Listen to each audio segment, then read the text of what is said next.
जंगी शाही मामा के ख़बर ॾींदा हलूं। मोहम्मद शफ़ीक जोखियो की रिपोर्ट मुताबिक़ ठठे ज़िले के मशहूर रेलवे स्टेशन जंगी शाही बदहाली के वर चढ़ल। मुसाफ़िर खानो तबाही के वर चढ़ी वियो। पीअण के पानी की अणूंद और टिकटन जो न मिलण अहम ख़ास सबब है। ठठे ज़िले की मशहूर रेलवे स्टेशन जंगी शाही बदहाली जो शिकार थी वही। इतने मुसाफ़िरन के घणी तकलीफ़ुन के मुँह ॾियणो पवे तो। मुसाफ़िर खाने की हालत तमाम घनी ख़राब है। न इतने पीअण के पानी जो बंदोबस्त थियल है, न ही इतने को टॉयलेट मौजूद है। वेहण और गाड़ी के इंतजार लाइ बेंचूं भी मौजूद न।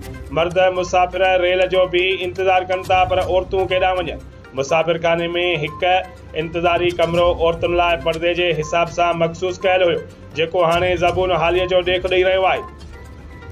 जंहिंजो दरवाज़ो कढी उते हाणे देवीअ जा कुंडा लगाया विया आहिनि।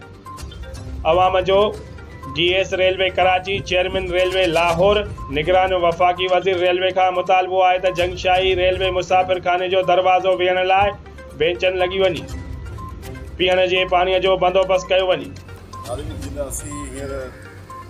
जंगशाही रेलवे मुसाफ़िर खाने अचो तव्हां खे मुसाफ़िर खाने ये असांजो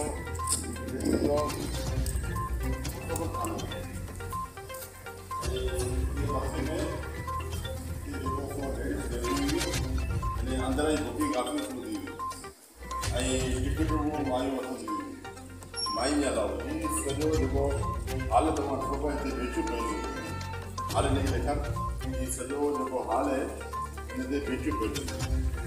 हाणे हिन टाइम ते ही मुसाफ़िर खानो दरवाज़ो टुटी वियो ऐं रेलवे वारनि खे खपे हा त हिते हिनखे दरवाज़ो लॻाए ॾियनि, पर हिते लेडीज़ जेका हाणे जेका ईंदी हिते 3-4 ट्रेनूं थियनि थियूं। राति जो सख एक्सप्रेस अचे थी, सुबुह वञे थी। हाणे के जे ॿार बच्चो कनि लेडीज़ अचे उहो किथे वहे, हिनखे ढंग हणी इहो रेलवे इंतज़ार में हिते जे बंदि करे छॾियो। त लिहाज़ा रेलवे जीएस खां असीं